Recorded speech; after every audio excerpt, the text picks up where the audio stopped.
Assalamualaikum waalaikumsalam. Assalamualaikum waalaikumsalam. Baik.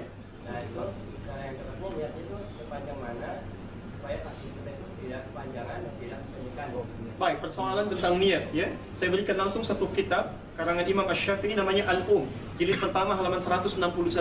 Oke. Bismillah. Anda bertanya tentang posisi niat ada di mana. Itu bagus pertanyaannya. Baik. Kalau ingin dipanjangkan lagi apakah dilafalkan ataukah cukup misalnya didiamkan, ya kan? Baik. Teman-teman sekalian, pertama lihat kaidahnya. Amalan yang kita kerjakan itu harus selalu bersanding dengan niat. Ya. Itu yang menjadikan persoalan atau aktivitas kita menjadi ibadah. Di semua mesti ada niatnya. Dengan niat maka aktivitas kita berubah menjadi ibadah. Bisa Anda mau bekerja, kalau cuma sekedar untuk cari dunia maka tidak ada nilai ibadahnya. Tapi kalau Anda niatkan karena Allah, Anda ucapkan berangkat bismillah. Kata Nabi, kullu amrin dhibalin la yubda'u fi bismillahirrahmanirrahim fa huwa aktar. Anda ucapkan bismillahirrahmanirrahim, Anda berangkat atau minimal bismillah, maka tertulis pahala ibadahnya dari mulai kerja sampai selesai pulangnya.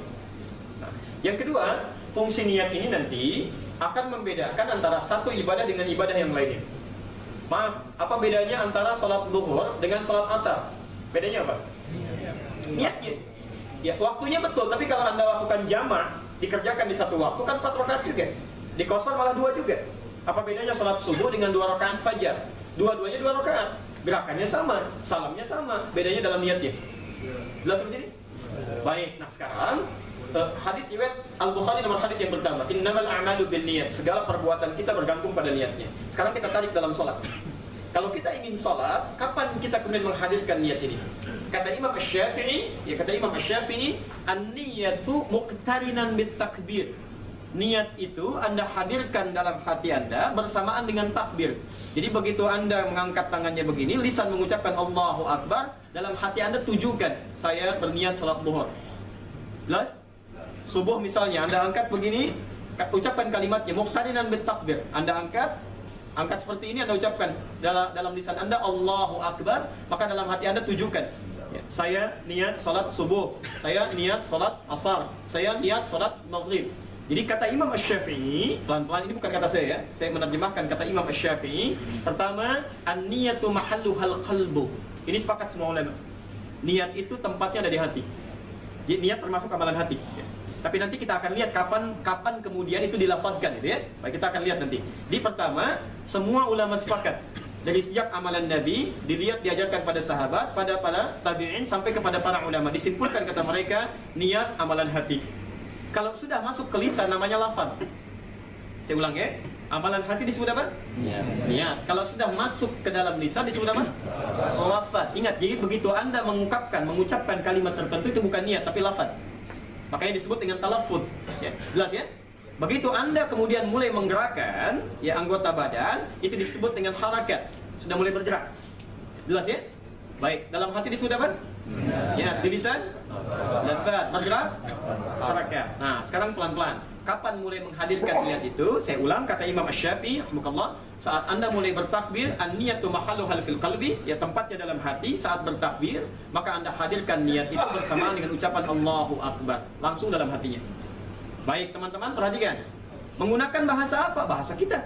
Karena itu amalan hati, nggak perlu dilafadzkan. Karena itu orang Arab mengatakan ketika dia mulai berniat, dia angkat tangannya, dia ucapkan Allahu Akbar. Orang Arab mengatakan usolli fardhu dhuhri. Saya berniat untuk zuhur. Usolli fardhu asri. Saya berniat untuk asar. Saking mudahnya kalimat ini, karena itu tidak ada kalimat khusus dari Nabi. Silahkan cek. Jangan datangkan hadis yang sahih. Hadis palsu aja datangkan misalnya. Atau cari yang paling Anda temukan satu hadis saja, tidak akan pernah Anda temukan bahasa niat dari Nabi, karena memang itu jelas gambarannya. Saking jelasnya tidak perlu diterangkan kembali. Ya. Jelas sampai sini? Baik, ini gambaran yang pertama. Anda angkat, ucapkan Allahu Akbar, hadirkan dalam hati. Ini maksudnya sholat A, sholat B, dan seterusnya. Baik teman-teman, kapan kemudian ada petunjuk dan kemudian mulai diamalkan ketika orang mulai sholat, tiba-tiba dia lafadzkan niatnya. Dia keluarkan menjadi lafadz, tidak hanya niat yang ada dalam hatinya. Baik, ini pertama kali terjadi dalam masanya turunan Asy-Syafi'iyah. Ya, Asy-Syafi'iyah itu bukan Imam Asy-Syafi'i, tapi pengikut Imam Asy-Syafi'i. Ya, pengikut Imam Asy-Syafi'i. Disebutkan bahwa kata kelompok Asy-Syafi'iyah, Imam An-Nawawi menyampaikan dalam kitabnya Al-Majmu'. Jadi kitab An-Nawawi namanya Al-Majmu' halaman 235, juz yang ketiga. An-Nawawi yang ngarang Al-Arba'in 40 hadis, gitu kan? Menulis Riyadhus Shalihin 1896 hadis. Beliau mengarang kitab Al-Majmu', juz yang ketiga halaman 235. Baik. Pelan-pelan beliau mengutip di situ pendapat Imam Ar-Rafi'i bahwa ada sebagian dari pengikut Imam Asy-Syafi'i keliru memahami lafaz ungkapan Imam Asy-Syafi'i. Pelan-pelan keliru memahami lafaz ungkapan Imam Asy-Syafi'i ketika menerangkan tentang niat. Beliau menyampaikan, perhatikan, Imam Asy-Syafi'i menyampaikan, adapun niat dan lafaz dalam haji dan umrah itu harus dilafazkan. Ingat, niat dan lafaz dalam haji dan umrah. Jadi ketika Anda mau haji, Anda mau umrah, Anda lafazkan itu, keluarkan untuk menguatkan niat yang ada dalam hati.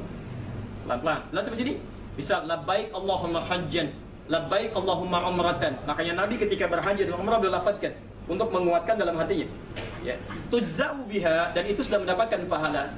Itu sudah mendapatkan pahala. Kama kana fis shalah, sebagaimana dalam salat ketika itu dipraktekkan tanpa harus melafazkannya. Ya, kalimat kama kana fis shalah dalam keterangan ini maksudnya sebagaimana dalam salat niat dipraktekkan tanpa harus menghadirkannya, tapi dipahami berbeda oleh sebagian dari kalangan Asy-Syafi'i mengatakan bahwa sebagaimana dalam salat itu maksudnya disamakan boleh dengan haji dan umrah. Jadi mereka mengatakan boleh saat mulai bertakbir, akan bertakbir, ya, maaf, tangannya akan mulai diangkat, maka boleh hadirkan niatnya dengan mengucapkan ya apa yang ada dalam hatinya. Maka muncullah kalimat usolli fardhu dhuhri, usolli fardhu asri, usolli fardhu maghrib. Baik, dikomentari ini dengan beragam oleh para ulama. Apa di antara komentarnya? Pelan-pelan, Imam Malik menyampaikan, kata beliau, wa tukrahu dan dipandang makruh at-talaffuz bin niyyah, mengucapkan niat 'inda shalah, dalam keadaan salat. Karena jelas dalilnya menunjuk kepada bukan pelafazan, dan contoh dari Nabi SAW pun tidak pernah hadir dengan kalimat-kalimat yang diungkapkan. Ya, kata beliau, satu, salat itu termasuk yang paling jelas dalilnya, termasuk yang paling detil contohnya. Kalau sekiranya Nabi kemudian pernah mengungkapkan kalimatnya dan dilafazkan, tentu sampai sekarang pun kita akan temukan. Ya, karena itu jika Anda menemukan contoh paling jelas, kemudian disandingkan dengan tafsiran itu takwil, ya, yang sekiranya bisa menghadirkan kalimat lain, maka yang jelas lebih mulia untuk diikuti dibandingkan dengan yang takwil. Kecuali, ini belum selesai, kecuali kata pendapat Imam Malik, kalau sekiranya itu dihadirkan, dilafazkan hanya untuk menepikan was-was dalam keadaan sulit kita menunaikan sholat dengan khusyuk, jika itu tidak dilafazkan. Makanya teman-teman, kalimat usolli itu muncul asalnya itu ketika seseorang mengalami was-was dalam sholatnya. Dia nggak bisa khusyuk, gitu. Dia nggak bisa khusyuk. Jadi sudah mulai, maaf ya, sudah mulai bertakbir, sudah merasakan macam-macam, dia nggak bisa khusyuk, sulit. Karena itu ketika berkonsultasi kemudian kepada ulama pada saat itu, Syekh Al-Maghribi, dia katakan, ya Syekh, kondisi seperti ini, ya sulit menemukan kekhusyuan. Maka beliau katakan, lafadzkan niatmu seperti Nabi melafadzkan niatnya dalam haji dan umrah. Hukumnya disebut dengan qiyas, khusus bagi orang ini yang tengah mengalami was-was luar biasa. Maka ketika dia melafadzkan niatnya usolli fardhu dhuhri, misal, ya, 4 rakaat lillahi ta'ala, menunaikan salat zuhur 4 rakaat karena Allah menghadap ke arah kiblat lillahi ta'ala, dia takut ternyata berhasil, maka tersebarlah ini. Ya. Kata Syekh ini dilafadzkan, kemudian praktekkan dari sini dan menyebar, dari sini menyebar. Asalnya, mohon izin, asalnya hanya untuk orang ini saja, dengan hukum yang khusus. Dengan hukum yang khusus. Nah, ini seringkali lupa kalau ulama berpendapat, Anda mesti lihat, ada yang hukumnya khusus, ada yang hukumnya luas. Nah, ini hukum khusus dipraktekkan pada orang ini, tapi disebarkan maknanya sehingga menjadi menyebar. Ya, akhirnya apa? Orang yang tidak membutuhkan lafaz itu pun mengucapkan kembali. Dari sini kita ambil pendapat yang paling berpenahan.